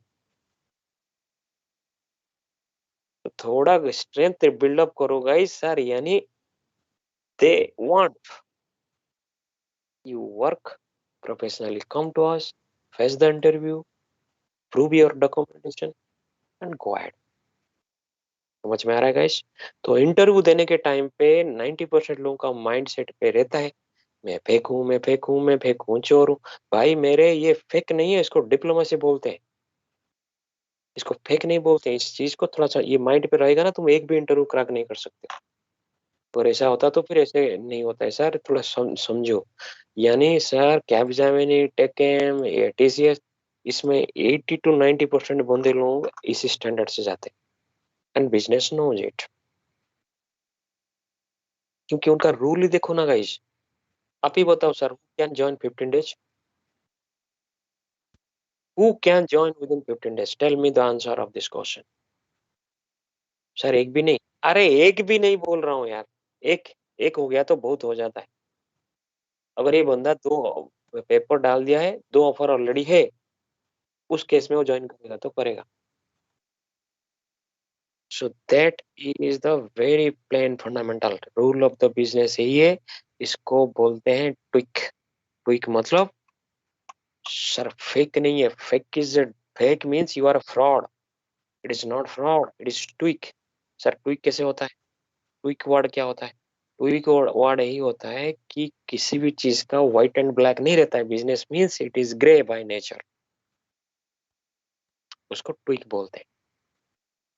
जैसे कि द्रोणाचार्य को मारा गया, कैसे मारा गया? उसको मरना जरूरी था। Yes, because he is in the wrong side. देखो बिजनेस क्या होता है, तुम नहीं है, तुम पूरा पुराना जमाना को जाओ। बिजनेस अभी नहीं हो रहा है, बिजनेस 5,000 साल पहले होता। द्रोणाचार्य को मारा गया because he must die, this is the rule. इस साइड कौन थे? वासुदेव थे। ठीक है, तो फिर उन्होंने बोले कि भाई ये मरना जरूरी है, इसको कैसे मारेंगे? अर्जुन को बोला गया, देख इसको फ्रंटल वार पे मार ही नहीं सकते हो, तुम्हारा रेंज नहीं है इसको, लेकिन मरना जरूरी है। कैसे मारेंगे? डार्क एंड व्हाइट पे ये मरेगा ही नहीं कभी, क्योंकि उसके हाथ में जब तक तीर रहता है ना, nobody can kill in the world. ये रूल्स है, ये मतलब ये लॉजिक था। तो लॉजिक यही है कि sir output matters, approach doesn't matter. Sir Dronacharya को यानी आउटपुट मैटर्स, तुम्हारा नौकरी जरूरी है, अप्रोच डजंट मैटर। बिजनेस यहाँ से जब क्लाइंट से प्रोजेक्ट लाता है, वो सरासर झूठ बोलते हैं गाइज, मुझे यकीन करो। तुम जिसको झूठ भी नहीं कंसिडर करोगे, वो चीज गाइज यहाँ बोला जाता है। तो फिर वो तो हो गया झूठ, वो तो हो गया फेक। ऐसा नहीं है ना सर, स्टिप of competition, Infosys, Cognizant, Capgemini, एक प्रोजेक्ट पालने के लिए गाइज करोड़ों करोड़ डील होता है। बैकएंड प्रोसेस भी हो जाता है, ऑपरेशन डायरेक्टर को पैसा खिला देते हैं। यानी सर ये process is totally fraud and he was the best fraud, ऐसे समझ के चलो। तुम क्यों शरीफ होने के लिए कोशिश कर रहे हो? क्योंकि पूरा पूरा system sir is fake, I am the best fake, ऐसे सोच के चलो ना। So don't try to be so much safe on this system and try to represent yourself professionally, guys. First understand this one. Sir ये क्या, इन्होंने उसको मारा कैसे? उन्होंने बोल दिया गया कि अश्वत्थामा मर गया, लेकिन उन्होंने एक बात को छुपा दिया, अश्वत्थामा इज डेड। सर उन्होंने डिक्लेयर कर दिया। अभी अश्वत्थामा कौन है भाई? इसमें अश्वत्थामा एक हाथी था, एक बेटा था, उसका बेटा का नाम अश्वत्थामा था। इन्होंने गिर गया है जमीन के ऊपर कि भाई मेरा बेटा खत्म हो गया, लेकिन ये बोले नहीं कि भाई हाथी मरा, थोड़ा ट्विक कर दिया। इसको ट्विक बोलते हैं, झूठ नहीं बोलते। इन्होंने इसको छुपा दिया, बोले नहीं कि अश्वत्थामा नाम के हाथी मरा, अश्वत्थामा मर गया। देखो गाइस बिजनेस क्या होता है। सर उस टाइम में जब इन्होंने जमीन के ऊपर आया, उसको उड़ा दिया, भाई खत्म करो खत्म करो, you must die guys, this is business. इसको ट्विक बोलते हैं। उसकी बात तुम पूरा सीक्वेंस डाटा ले लो, कोई भी महारथ को स्ट्रेट फॉरवर्ड वार पे मारा नहीं। पितामह भीष्म को देखो, कर्ण को देखो, रावण को देखो, बाली को देखो, सबको ट्विक करके मारा गया। That is business. उसी को कॉपी पेस्ट कर दो। तो जो लोग इस को ऐसे बोलते हैं कि सर ये फेक है, ये शायद वो 1970 में जी रहे, तो उनको थोड़ा ज्ञान लेने दो, उसके बाद उनका जिंदगी, उनका तरीका वो जीने दो। Okay guys, let's move. This is nothing but your business. I mean, sir, this is the process. We have to respect the process. That's it. अब सर ये होने के बाद they are going to ask you what is your notice period. Sir 3 महीने बोलो, yes, that is 3 month. 3 month बोलोगे तो phone काट दे, तुरंत बोलना I can join immediately. Yeah, I can join immediately. अब सर यहाँ पर एक क्वेश्चन पूछेगा कैसे, बोलेगा तुम कैसे ज्वाइन कर सकते हो। एक ही क्वेश्चन इसको डिप्लोमेटिकली समझाना है। ये इसका कोई हार्ड एंड फास्ट रूल नहीं रहता है गाइस। यहाँ पर बहुत सारे एक ही क्वेश्चन है, आप थोड़ा समझाना। Yeah please go ahead, I can join. यार कैसे ज्वाइन कर सकते हैं वो रूल बताओ। Number 1, lots of reason are there guys. जैसे कि सर पैसा क्या होता है, तुम्हारे पास प्रोजेक्ट नहीं है, इसको बेंच बोलते हैं, लेकिन वो बोलेंगे बेंच कितना दिन से, 1 महीने, ज्यादा नहीं। सर प्रोजेक्ट अगर नहीं है, I don't have project now, so that time I already discussed with the PM। क्या बोलना, लिखे रखो guys, I already discussed with PM, so they are going to trust my word, please go ahead। ऐसे बोलना है, trust my word, please go ahead। वो बोलेंगे, उसको बोलना I trust in the business, so you have to trust me, please go ahead। इसको समझना, उसका रिंग पर आर्गुमेंट करना। और क्यों कॉन्फिडेंट होना चाहिए कि आप ज्वाइन करोगे। अगर उनको नहीं लगा तो बोलेंगे हम सिलेक्शन कर लेंगे, इंटरव्यू हो जाएगा, आप ज्वाइन नहीं। दिक्कत होता है, तो उनको बोलना है, कॉन्फिडेंट देना है कि sir I can join. Sir first reason क्या है, I don't have project now. लेकिन हर कोई ये आंसर बोलोगे तो दिक्कत होगा ना गाइस, आपके कैंडिडेट सबको आएगा। तो आपको क्या चुनना है, आप ही मन में रखो, आप इम्प्लीमेंट करना। हर कोई बोलेंगे साला हर किसी का डाटा सेम कैसे आ रहा है, इसलिए बोला जाता है थोड़ा सेंसिटिव इन्फॉर्मेशन आप क्या कर रहे हो किसी को पता नहीं होना चाहिए, इसी चीज के लिए बोला जाता है। Okay guys, second reason sir क्या हो सकता है, second reason is project moves to another company. Project moves to, sir ऐसे होता है, yes, moves to another company. Sir ये क्या होता है, ये होता है कि सर प्रोजेक्ट जो है ना एक दूसरा कंपनी को निकल जाता है। उस केस में क्या होता है, all the team member in the project basically in ideal position. तो फिर उस केस पे क्या होगा sir, basically my project moves to another company, होता है ऐसे, एमडॉक्स निकल जाता है, टेकएम प्रोजेक्ट जाता है, आईबीएम प्रोजेक्ट चले। Sir in that case sir already they have told me to search outside, if I get the project immediately I can join, ऐसे बोलना है, immediately I can join. Number 3, this is also good one example. Sir, already one project I have got a chance in from Chennai, ऐसे बोलना, one small company I got the offer, but that offer is on pipeline, क्या बोलना है, pipeline. Sir अगर हम बोलेंगे और एक ऑफर है, और एक ऑफर है बोलोगे ना, वो बोलेंगे ऑफर दिखाओ, तो वहां आदमी बेकार फंसता है। तो बोलना सर एक ऑफर है, इसीलिए मैं पेपर डाला था, but that offer goes is on pipeline, is on hold, ऐसे बोल सकते हो। ऐसे होता है गाइस, कभी कभी सिलेक्शन होने के बाद भी होल्ड पे चले जाता है। That is madam I can join immediately, please go ahead. ये एक अच्छा अच्छा अच्छा रीजन है, ये बोल सकते हो sir, actually I have one offer ma'am, Chennai based company, so और मैसूर बेस्ड कंपनी, ऐसे बोल सकते हो। Sir in that case basically but the offer goes on hold and it is on pipeline, so I am on notice period, क्या बोलना, I am on notice period, I am on notice period।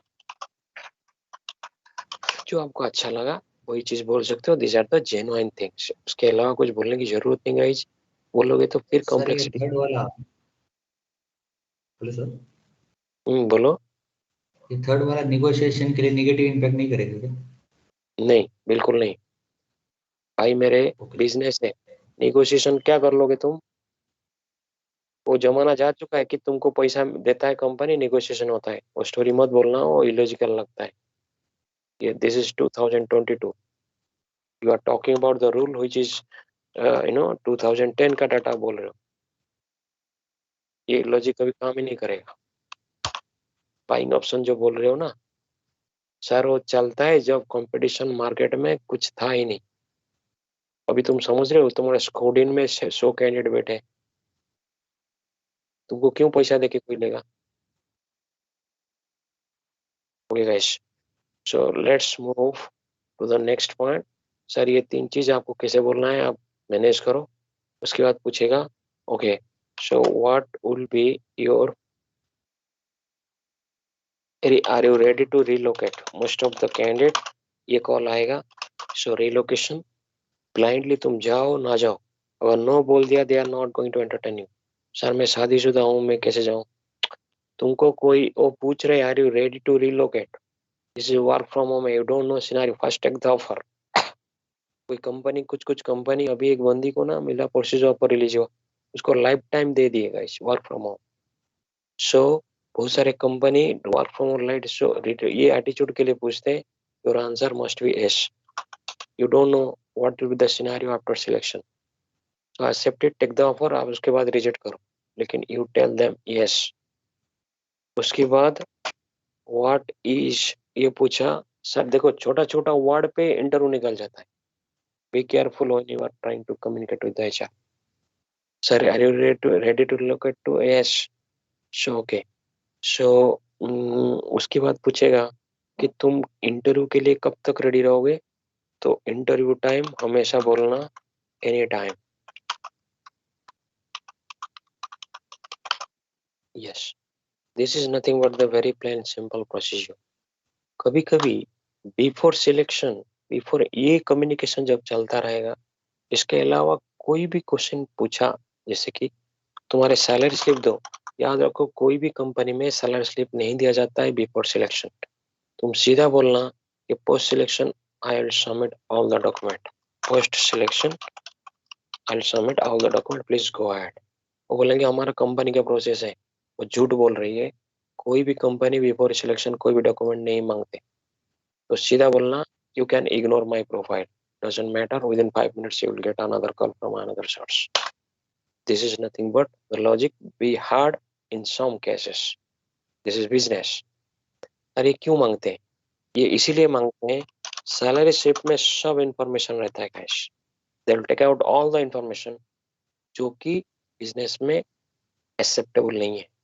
कुछ information तुम्हारा privacy maintain होना जरूरी है और time के हिसाब से दिया जाता है।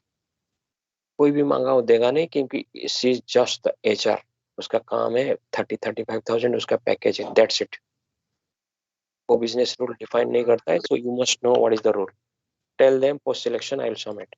उसके बाद अगर उन्होंने आधार कार्ड मांगता है, ये मत दो, this is very hyper sensitive information. Password मांगता है, मत दो, लेकिन बोलना यस करके। लेकिन वो नहीं मांगते हैं। कभी कभी क्या होता है गाइस, बोलते हैं share your PAN card, you can share and tell that. अरे क्यों मांगते हैं? वो इसीलिए मांगते हैं क्योंकि बिजनेस में उन्होंने देखते हैं कि तुम्हारे आइडेंटिफिकेशन रहना चाहिए, ताकि बाद में तुमने वही कंपनी में फिर से 2 महीने में इंटरव्यू ना दो। इसी के लिए मांगते हैं। तो पासपोर्ट आपने बाद में दे सकते हो, that might be the transfer on site, लेकिन before election selection you should not give them guys. It's a very important information. Okay guys, this is nothing but the information। और थोड़ा इंफॉर्मेशन है जो चीज पब्लिकली डिक्लेयर नहीं किया जाएगा, जो आपको रिज्यूम दिया जाएगा वो चीज दिया जाएगा guys, because that is bit important and personal private zone पे रखा जाएगा। जब रिज्यूम आपको डिलीवरी कर दिया जाएगा उस टाइम पे आपको दिया जाएगा। Thank you very much. किसी का कुछ क्वेश्चन है तो पूछ सकते हो। तो इंटरव्यू होने के बाद ही वो आप उनको सैलरी स्लिप मांगते हैं ना, पहले इंटरव्यू होने के बाद। तो मैं किसके लिए बैठा हूँ फिर? सिलेक्शन के बाद अगर आपको सैलरी स्लिप मांगते हैं, that means you are qualified. समझ में आ रहा है? तो ये क्वालिफाइड होने के बाद उसका बाद आपका कुछ काम नहीं है। उसका बाद मेरा गेम स्टार्ट होगा, मुझे क्या करना है मैं करूँ। सिलेक्शन के बाद अगर सैलरी स्लिप मांग रहा है, that means you are qualified. Selection से पहले अगर मांग रहा है, that is they want to verify. Is the difference. Time matters everything, right? समझ में आ रहा है? Yes. Okay guys, so this is very important। Or second important, Sir, I the have most important point is, just a minute, I'll come to you। Interview के time पे guys थोड़ा cross communication होता है, because for human behaviour. कुछ कुछ mind set रहता है guys, उनको लगता है वो प्रोफाइल देखने के बाद उनको डाइजेस्ट नहीं होता है। पहले वो बोलते हैं कि इसका 2% भी मैं काम नहीं किया अंदर पे, ये बंदा 3 साल में इतना ऑक्यूपाई कैसे किया। इस माइंडसेट में क्या होता है सर, एक पर्सनल ईगो क्लास होता है। एज 20 to 30 के बीच में रहता है गाइस, थोड़ा ईगो क्लास होता है, लेकिन PM रेस्पेक्ट करता है। कुछ कुछ लोग रेस्पेक्ट करते हैं, कुछ कुछ लोगों का ईगो क्लास होता है। सर इस केस में किस माहौल क्रिएट होता है? तो try to ask very cross questions. Question से आप मेजर कर सकते हो कि सर ये बंदा का इंटेंशन कुछ अलग ही है। क्वेश्चन नहीं पूछ रहा है, लेकिन वो डरते हैं ये कैंडिडेट को रिजेक्ट करूंगा ना, तो रिजेक्शन का बराबर रीजन देना पड़ता है। क्योंकि ऐसा रिकॉर्डिंग होता है भाई मेरे, क्योंकि उनको पता है ये लोग इस बिहेवियर दिखाते हैं, इसीलिए PM बैठता है, HR बोलता है मैं 10 प्रोफाइल से प्रोफाइल ढूंढा हूं, आप रिजेक्शन कैसे कर दियो। तो इनको इतना डर रहता है गाइस तुमको रिजेक्ट करने के लिए। ये अंदर का बात मैं बोल रहा हूँ। इनको 100% रिजेक्शन का वजह देना पड़ता है। और रिकॉर्डिंग नहीं तो स्क्रीन मैपिंग सब रहता है गाइस सॉफ्टवेयर से, उसमें रिकॉर्डिंग का देखो मैं ये आंसर दिया दे नहीं पाए तो क्या करूं। ये तो जस्टिफिकेशन उनको देना पड़ता है। सो बी केयरफुल। उन्होंने बहुत ही क्रॉस क्वेश्चन मारते। इस केस में पोलाइटली डिफेंड देम, बिकॉज नौकरी हमको चाहिए, तो पोलाइटली डिफेंड देम। कोई आर्गुमेंट नहीं करना है। तो आर्गुमेंट जब क्रॉस होगा, समझ लो उन्होंने कुछ बोला, लैम्बडा फंक्शन तो क्या बोल रहा है, मैं तो ये बोल रहा हूँ, तो उसको बोलना कि देखो उसका ईगो को रेस्पेक्ट देना, व्हाट आई अंडरस्टैंड, देखो क्या वर्ड यूज करना, ये मत बोलना you are wrong I am right. तो उनको बोलना कि what I understand you are correct on this point Amit, but I think, ऐसे बोलना, I think this explanation is more suitable. यानी आपका व्यू को मोर रेस्पेक्ट दे रहे हो और उसका व्यू को भी रेस्पेक्ट दे रहे हो, दैट इज द डिफरेंस। समझ में आ रहा है? इस तरीके का वर्ड यूज करना, what I think, what I understand, मैं क्या समझ रहा हूँ, यही है। समझ में आ रहा है? इस तरीके का माहौल क्रिएट होगा तो manage the thing. Getting? Yes, sir. Is a very maturity, क्योंकि पीएम तुम्हारे पास सुनता है, वो पिक्चर को नहीं आता है, लेकिन तुम्हारे एब्सेंट में गाइस जो सुनता है, हो गया सर, 6-7 जन बैठते हैं तुम्हारे इंटरव्यू कभी कभी, ये फिजिकल इंटरव्यू नहीं हो रहा है ना गाइस, वो बोलते हैं एक ही राउंड ले लो। ओके, कितना राउंड होता है? फर्स्ट राउंड लेता है टेक्निकल, कभी कभी फर्स्ट राउंड पे सब बैठ जाते हैं, लेकिन पीएम सवाल नहीं पूछता है। तो फिर सर उस टाइम पे एक राउंड होता है, नहीं तो सेकेंड राउंड, उसके बाद फर्स्ट राउंड ही होता है मेन, सेकेंड राउंड में पीएम जो पूछता है वो बिजनेस रिलेटेड कम्युनिकेशन। तो वहां से मैच्योरिटी के साथ बात करना, सर व्हाट आई अंडरस्टैंड, पूरा polite, and pitch should be very smart. Pitch मतलब एक वर्ड और दूसरा वर्ड के बीच जो डिफरेंस है ना, उसका difference should be 2 second guys, याद रखो। जैसे कि sir what I understand here, वो पूछेगा समझ लो what is lambda function, sir what I understand here lambda, that is we can use especially in higher order functions. I mean search, no filter, map. So basically what happened here, it returns the value as object. So generally what happened in lambda function, the expression can be one, but the argument can be multiple. This is the most important feature. तो जब समझाओगे guys, वो समझाने का जो gravity रहता है, gravity बात करने का जो ढंग रहता है, बहुत ही मैच्योर्ड लगना चाहिए, वही चीजों सुनना चाहता है। क्योंकि आपको अंदर जाने के बाद क्लाइंट के साथ बात करना पड़ता है ना गाइस, तो बातचीत थोड़ा सीखो, इस तरीके से आपको रिप्रेजेंट करना है। चलो सेकेंड राउंड होने के बाद सर, उसके बाद कभी कभी आपका प्रोफाइल इतना हाई इंपोर्टेंस हो जाता है, तो पीएम के साथ ऑन साइड अमेरिका में जो बैठा है, वो बंदा पूछता है कि कैंडिडेट कैसा है, नहीं रे बहुत सॉलिड है, तो ये बोलता है कि मैं और एक राउंड ले लूं क्या, तो उनको बोलते हैं थर्ड राउंड लेगा, पीएम और डायरेक्टर लेते हैं।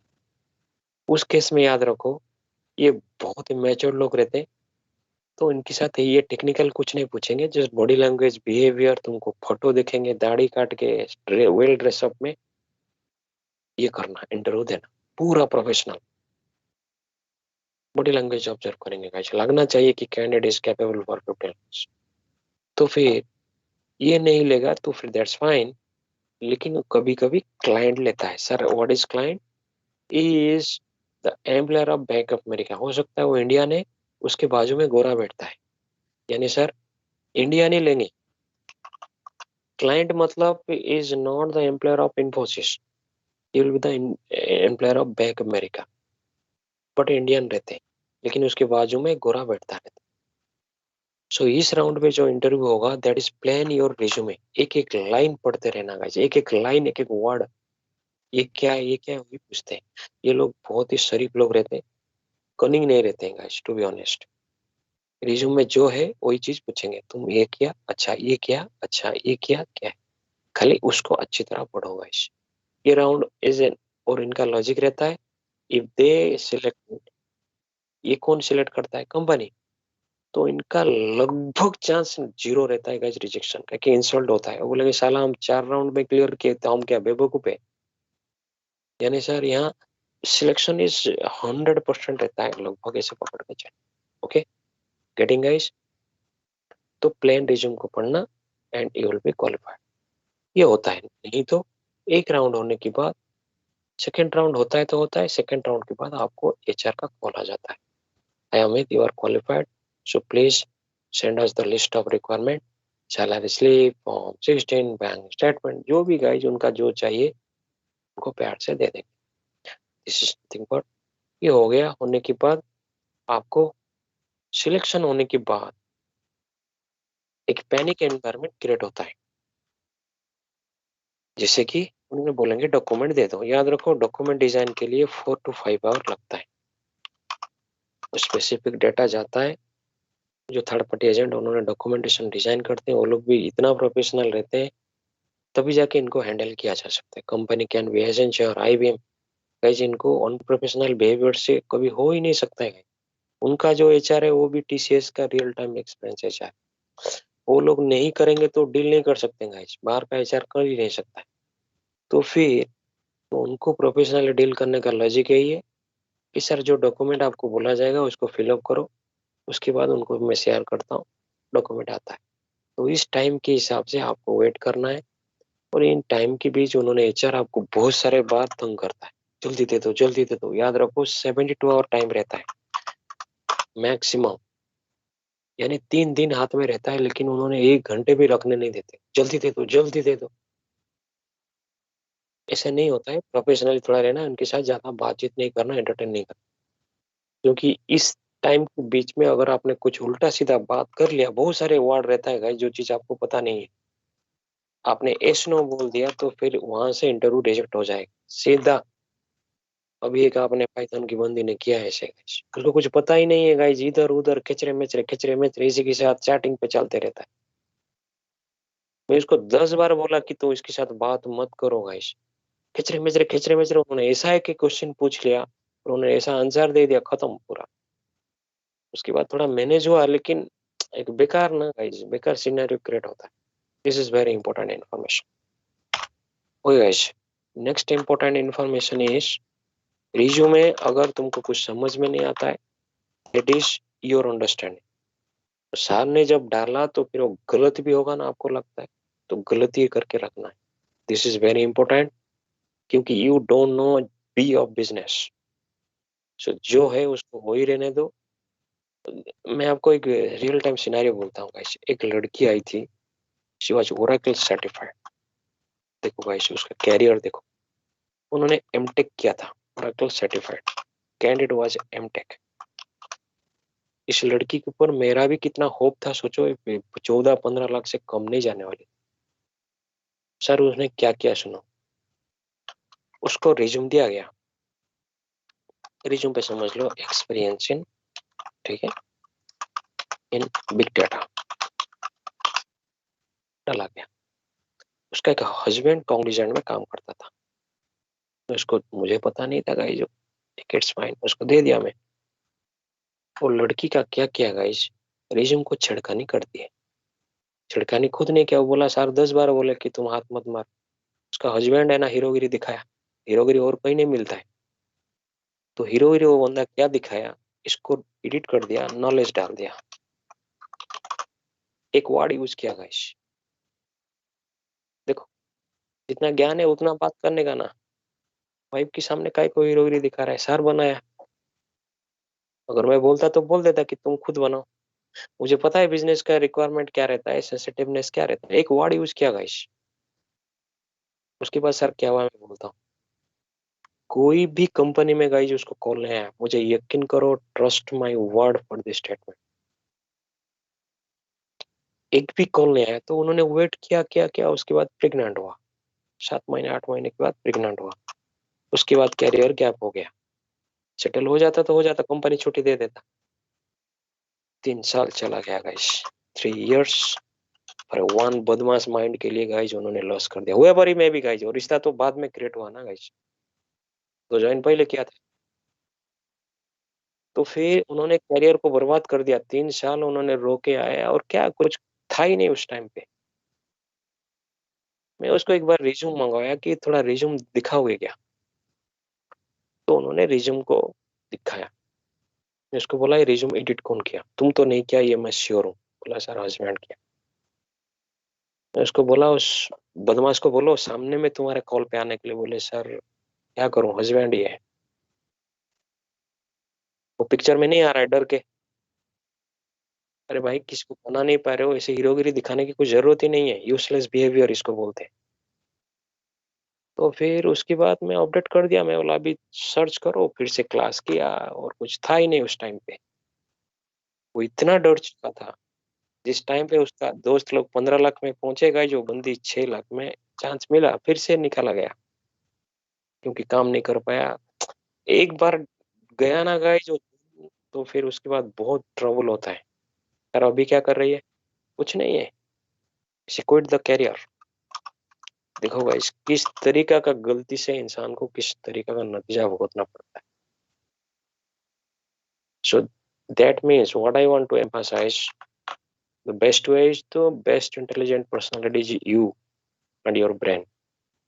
कोई इसमें दखलंदाजी करेगा, सीधा उसको बोल दो please stop at least for 2 months, let me search my job my work on my own. Thank you very much. किसी का दखलंदाजी चाहिए नहीं ना किसी के, एटलीस्ट फेस करो। Throughout India you will get the call and interview reject होना भी एट होता है गाइस, उसको फेस करो कम से कम। Go ahead with your profile, wish you all the best guys, good luck, thanks guys. किसी का कुछ लास्ट क्वेश्चन पूछो।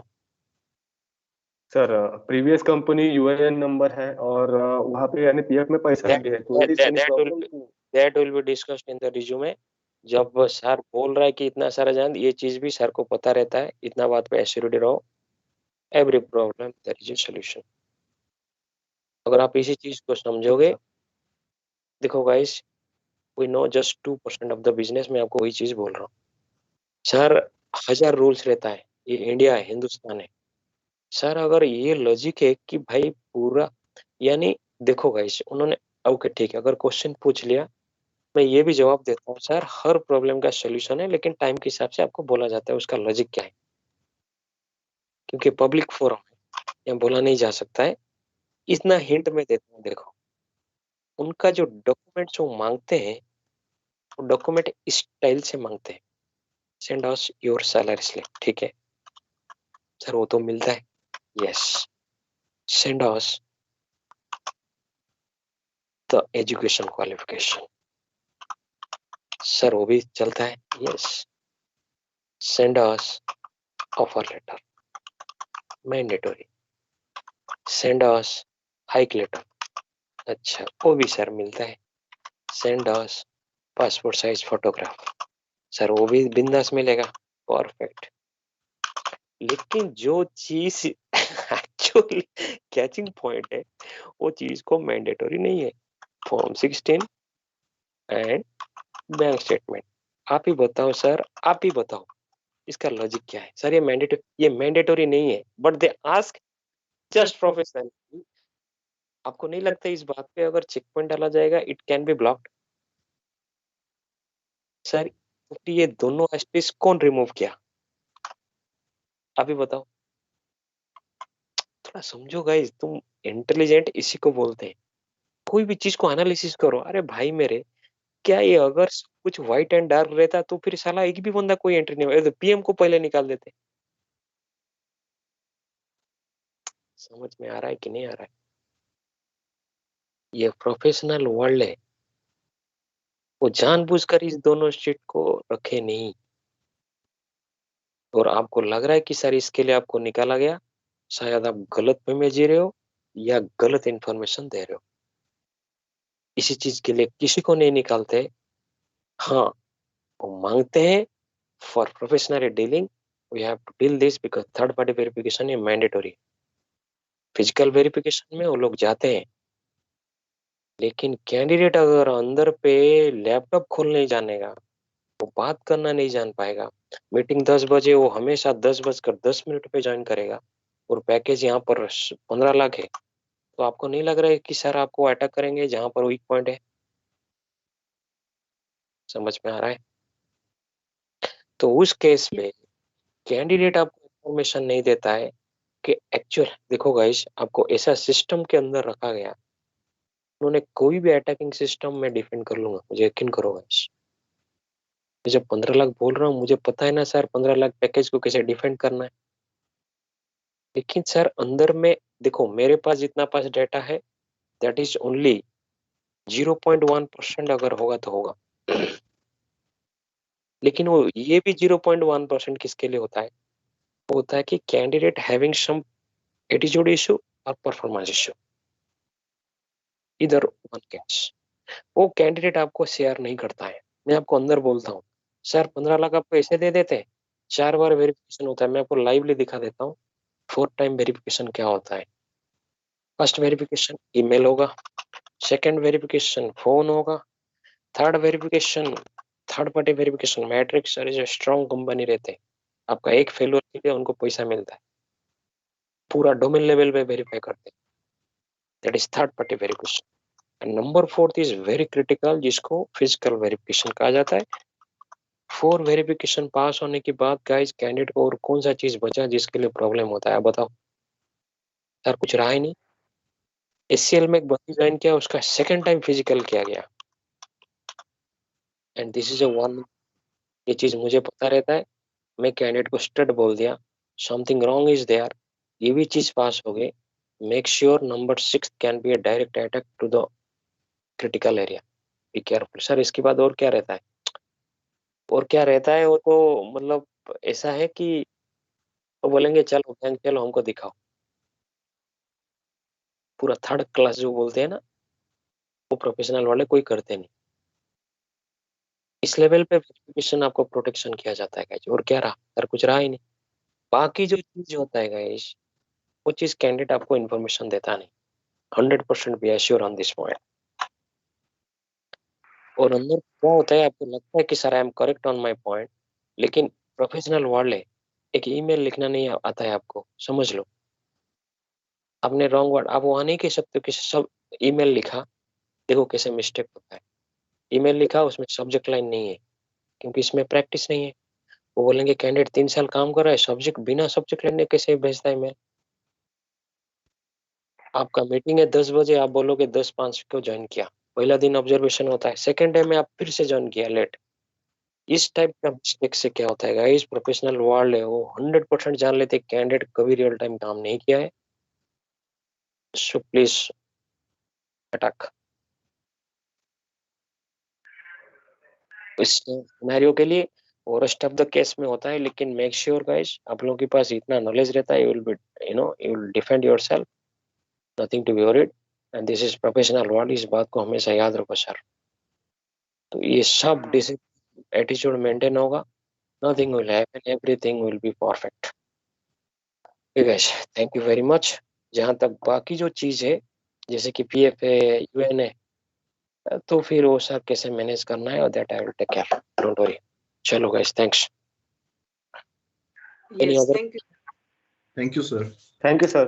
Thank you, sir. Thank you very much. Bye. Thank you, sir. Thank you, sir.